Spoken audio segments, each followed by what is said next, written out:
Hello guys, this is Brian here with an update video. Today is Sunday, February the 3rd, 2019. So this is an update on my spinal cord stimulator implantation surgery. I had it done October the 26th, 2018, so it's been 3 months since I had it done. So this is just going to be about what to expect after surgery and what kind of results I'm getting so far. I would do separate videos about what took place at the hospital, what the process is about getting the spinal cord stimulator, and the equipment. I chose the rechargeable one, so I have a charger, obviously, now. Um, Overall, well, let me back up a little second. I tried to make this video at least 30 different times for the last 2 months, and disruptions, and people knock at the door, Amazon, UPS, and phones ringing and all that, trying to take care of insurance issues, and that finally got resolved. So finally today I was able to sit down and make a video today. Overall, surgery went well, no complications, no hiccups. I was probably there maybe a grand total of 5 hours from the minute I walked in the door to the very moment they wheeled me to the car and to the exit area. So it's not. It is outpatient, so it's not one of those things that you're going to be there for 1 hour and you'll be gone. It's just a process. Like I said, I chose the rechargeable implant, and I was able to make the decision because they didn't ask me multiple times at the hospital, and the rep and the nurse, they asked me right up to the minute I was wheeled into the operating room. Even though I was drugged up going into the operating room, but I was asked multiple times. I don't know if they did that just for safety reasons or if they have people that change their mind. I already made my mind up anyway, way before that anyway, so, but they do ask you multiple times. My device rep, he was in the pre-op area talking to me before the surgery. He was in the operating room, obviously, because he hands the implant to the doctor and they test it multiple times. He was in the recovery room. I don't remember talking to him, but I do remember feeling the pulses. And then they test again in the post-op area, and then they show you how to work the controller and the charger and all that. So the rep is there multiple times. So you have the doctor, the pain management doctor who's doing the surgery. You have the implant people, or the guy. You have the nurses. I mean, there's a whole bunch of people. And you have the anesthesiologist. I mean, just a team of people.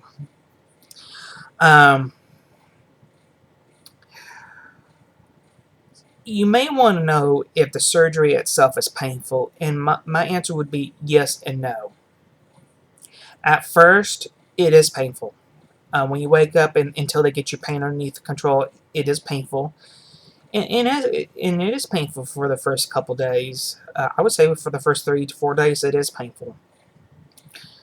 And the most painful part is either sitting and getting up and down from this chair or the bed. That's the most painful part.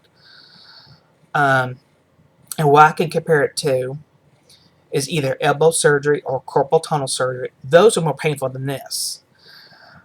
So you will be swollen where they do the implant. Mine's on the right side, on above 2 inches above the waistline. I was able to choose either side. The doctor did both just in case if one didn't work out right. You know, if he sliced the skin open and looked at the muscle and it didn't look right, you know, they always do a backup plan. But he's just going to be sore for the very long time. I was sent home with Vicodin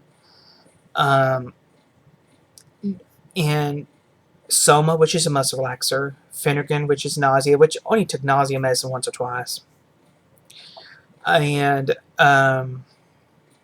antibiotics, as well as Valium, which I think is also considered a muscle relaxer. After all, that really didn't really. I mean, it helped at the time, but my upper back was your upper back will be screwed up too, big time, real sore. I was really surprised about the surgical pain, how fast it went away. I thought I was going to be in a lot of pain for a good month. And the surgical pain started to go away within the week, started to taper off. And it really felt, once they removed the staple, because I had staples, once they removed the staples and medical tape, you feel a lot better, but you still will be sore.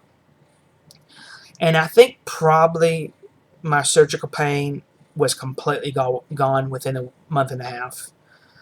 It reminds you it was still there, uh, and a lot of soreness, but the main surgical pain was gone within the month and a half, completely. And that thing does remind you, if you lay on it wrong, or sit wrong, or if you don't sit right in the chair, because you got to remember that it's swollen big time where they do the incision and insert the implant. So it's swollen, so you're not able to sit and lay down very good. I wasn't able to get good sleep for good 2 weeks to 3 weeks, um, even with all that medicine. Um, whatever side you choose, you're gonna have to sleep on your opposite side for a while. You can't lay flat on your back because that will hurt for a while. Now I don't even notice I have an implant, so you can touch the area where the incision is. You can't feel the implant because the swelling's gone. Um, so when I went, oh, that following Friday, because I had surgery on that Friday. Then the following Friday, um, Friday night, and no, I think it had to be the weekend actually, because I texted the guy. It was time to charge on my implant. Now, my implant was left on for the very minute I left the hospital. They said to leave it on, and I guess your body has to get used to it, I guess. Um, it was time to charge up, and the charger has two strengths. One is the normal charging, it charges at its normal speed. Then it has a second charging strength, which is kind of weak signal, and it charges real slowly and takes forever to charge up. Because the charging paddle has to be exactly over the implant for it to charge right. Else it won't charge. If you move it too much, or if it's not in the right spot, it will time out and beeps at you and all that racket. And I texted the guy, and yeah, because it had to been a Saturday. I said, I can't get it charged right. you know, he said it's because you're swollen, and plus if you have staples, it won't charge right either. And he asked me if I had staples, and I said, I don't know. I thought that they may have done surgical sutures. Sure enough, it's staples, because it does interfere with the charging. It can also irritate the incision.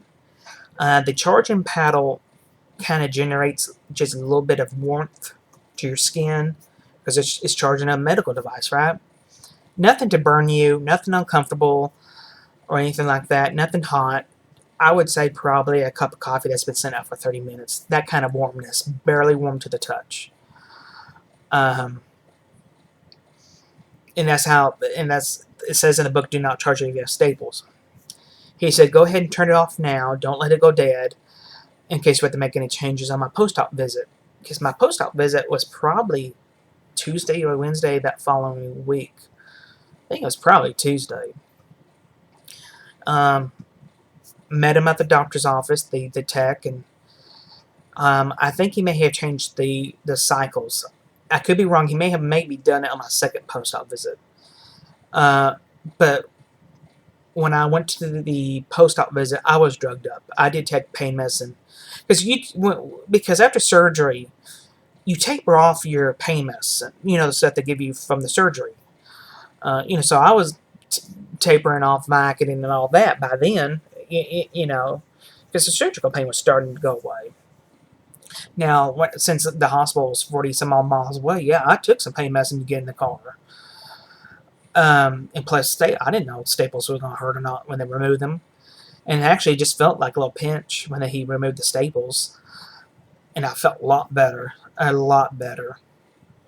All that medical tape was gone. They gave me a different bandage just to to cover the incision for a couple more days, but nothing like they did, right after surgery. So that was only the hiccup I had, was just the charging issue, which is really nobody's fault. And don't wake up and assume that you're gonna have all this pain relief when you wake up from surgery. You're not. And matter of fact, I probably didn't have felt any kind of remotely relief probably 3 to 4 weeks out from my normal back pain, because the surgery pain is going to mask it. On my first post-op visit, right after surgery for a couple of days, I kind of had this weird pain in my upper back, and I told the doctor that at my post-op visit. It was kind of weird. It was just like sharp pain for a split second or two throughout the day. It just kind of happened if I moved a certain way, and it went away. The doctor said that could have been my nerves or scar tissue forming. He said he didn't think that the leads have shifted, because I told him, I may have just bent over too much getting in and out of the car, because you can't bend or lift or twist whatsoever. No bending at all. Because they had, you have leads going up to your spine from the implant, and then the implant, if you bend over too much and the incision's not completely healed, it can pop out. Apparently. So he said, let's go ahead and go downstairs to the hospital and have an x-ray done. And sure enough, thankfully, nothing moved. It's just scar tissue or nerves. And it went away. It never came back. So that was the only weird pain I had from the surgery, because it was in my upper back, where the leads are. For those who don't know, the implant sits on the bottom of your back. Then there's 2 wires that goes up to your thoracic spine. That's where the magic happens, I guess. On my let me back up. On my first post-op visit, the doctor said, well, let's go ahead and try you tapering off gabapentin, because I take that for sciatica nerve pain in my left leg. Sometimes it happens on the right, but it's worse on my left. This is where the disc is pushing against that nerve. He said, let's go ahead and try taper off the gabapentin, because I was taking 2 a day. Let's taper it off to 1 and then none, see how it will go. And unfortunately, when I completely stopped it, my nerve pain really came back really badly. And on my second post-op visit, they said, go ahead and start up the gabapentin, but start with 1 a day, then build up to 2. But the rep went ahead and made the adjustments on my implant, so therefore it sends the pulses down my left leg, or the signal. I shouldn't say pulse. I guess it's I should call it silent pulses. So now I have the ability to turn the leg on or off, or combination of the back and the leg. Vice versa, I think. Yeah, I can have the leg on or off while I have the back going, or I could just have the leg going and have the back off. So they did all kinds of different programming. So don't think it's going to be set in stone. Don't ever think that they can't make any kind of changes. They can make changes. Do not be afraid to ask for any kind of changes. Tell them what's working, what's not working, because that's their tech's job. I mean, how are they going to know it's working for you? You know? And he said he can go ahead and fix the right leg later on the road if I want to. So now I am taking gabapentin one a day. Every once in a while, if it does bother me, I take 2, but mostly it's 1 now. What else? I was able to have an x-ray done with the implant on. Mine is MRI compatible. However, I cannot have an MRI around the area where it's implanted. Has to be a special MRI if I do have an MRI of the parts of the body. Um, for people who have pacemakers, you probably know what I'm talking about. The MRI machine has to be a special one. I think it has to do with the transmit and receive coil.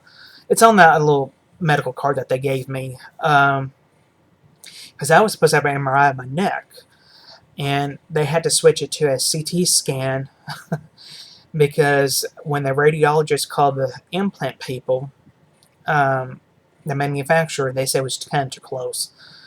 Because the neck involved the thoracic spine, the bottom of the thoracic spine, so that was kind of just too close to the implant. So you can have imaging, but you're just going to have the MRI done around the area. And I knew that already when I went into this. And when I did have my CT scan, it was left on, no problem.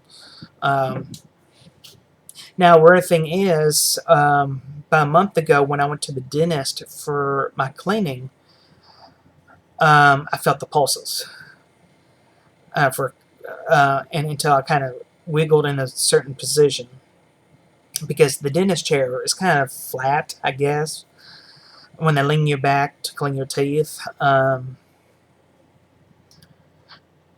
It was kind of weird. Well, let me explain the pulses. My particular program, I thought it's the actual implant, but it's actually the program setting that they have it on. The actual program is I don't feel the pulses at its normal operating range. No pulses. I don't feel nothing. I don't know if it's on or off. Because it goes in cycles. It's not on constantly every single second. I think mine is programmed to be on for 1.5 minutes to 2 minutes, then it's off for 30 seconds. It's in cycles, but your body doesn't know that. You really don't know that until you feel the pulses, or if you just look at the controller. The rep told me that they have found when it does cycles, it disrupts the pain signals better than the old ones that stays on constantly. Now, they can fix it to stay on constantly, but they just found when it does the cycles, it disrupts the signals going to your brain. People respond to that much easier.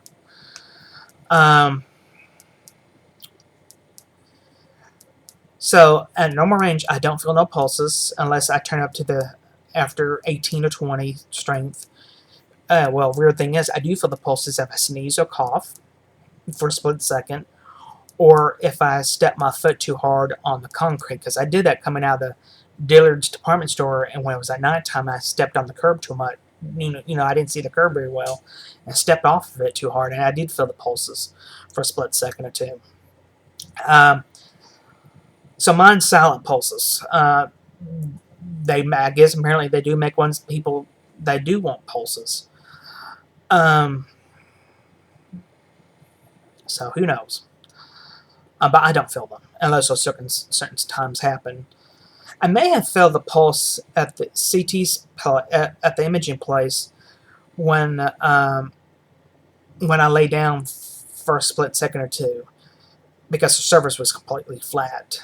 I may have felt it then, if I remember correctly, because I was kind of drugged up then too. But overall, I'm happy with the results. Now you gotta realize you're gonna have good days and you're gonna have bad days. So it's not designed, and it's not going to take 100% of your pain away at 100% of the time. My goal with my doctor, and this is what we discussed, is to have a reduction in pain medicine before the implant, the spinal cord stimulator. I was at the point of taking pain medicine multiple times a day, almost 7 days a week. A few times, maybe 5 to 6, but most of the time, 7 days a week, constantly in constant pain. So my goal was to have a reduction of pain medicine, and so far I have. Some weeks I take it twice a week, and some weeks I take it once. There've been a few times I took it 3 times a week. I think one week, not too long ago, I took pain medicine at nighttime because it was bothering me. So it's not one of those things that it's never going to eliminate your pain 100% of the time. Sometimes my sciatic nerve pain doesn't bother me more. Um, Overall, I'm happy with it. I'm glad I did it. The only regret I have is I didn't do it sooner than I should have. I should have done this almost a year ago. Probably, yeah, because the doctor did tell me about this. The spine doctor February or March of last year, and I didn't take it seriously. I thought, well, this ain't going to work for me, and I want the problem fixed. Because I was supposed to have a if this didn't work, ultimately the last medical treatment there is will be a lumbar fusion. They would have to go through the stomach as well as the back, the abdomen, and it's very hard in overweight people, and it's very invasive, and you don't even know if it will work or not. It's something that it may not be. That's something that they can't reverse. If you can't even find a doctor who can do that, this can be reversed. This implant can be turned off or removed. So it's not major at all. It's minor surgery. Um, you may want to know the charging. I charge my implant every 7 to 10 days. I don't go beyond. I try not to go beyond 10 days. I have gone at least 11 days, and it's almost getting on empty on the 11th day. So you gotta keep an eye on it. Um, There'll be some days that I don't have to change the strength, and there'll be days I do have to change the strength. My normal range is between 12 to 15, 16. I have found that I need to turn it up if I'm going to do lots of activities, standing up, walking, and things like that. I bump it up to 17. That's when I get good relief. Around 18 to 19 to 20, depending on the particular day, because your nerves feel different day to day. That's when I start to feel the pulses minutely. The guy programmed my controller to go up to maximum of 25. That's when it becomes unbearable to me. So absolutely at 25, I do feel the pulses. And also, depending on how you feel the pulses, depends on kind of pain medicine you're on, as well as nerve medicine, because that affects it a lot. Some days, if I have to take pain medicine, it gets up to 18 or 19, and I don't feel the pulses. So, it could change day to day, minute to minute. In matter of fact, a couple of different times I had it up around 18. I had to turn it down because the way I was sitting in the car, I felt the pulses. It's not at the beginning. I don't around like how should I say this 17, 18, or 20. Well, 20 kind of gets on my nerves, but around that area, it's not set on strong. When I start to feel the pulses, when I bump it up, if I leave it on 25, obviously that does feel very uncomfortable and painful. So it depends on the particular day, what you're doing. If you're laying down, sitting up, standing, that can make a difference. Um, if you can kind of gather what I'm trying to say, what I'm really trying to basically say, it's not one of those things that you just forget. You just leave it on one particular setting and leave it. It's not one of those things. You do have to change the settings. Now, I leave mine on 24 hours a day. I go to bed with it on and wake up with it on. And that's what they're meant to do. Now, if you have the strength on the higher level, now obviously the battery will go dead faster versus on a lower number. So that also depends on the battery life. The higher you have it, the faster it will go dead. At normal charging, it takes about probably good 3 to 4 hours. If you let it go dead complete, if you get to dead on empty. But other than that, maybe 3 hours. Or some people, the tech told me sometimes some people just charge it multiple times a week, so they don't have to sit there for a very long time. So you just, you gotta do what works for you. Um, like I said, overall, I'm happy with it. I'm glad I had it done. But some days it may not work for you. Some days it will. It's just not going to provide 100% coverage at 100% of the time.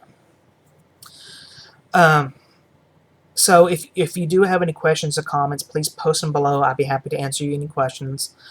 But so far, I would say at least 95% of the time, I have a reduction in pain medicine and reduction in pain.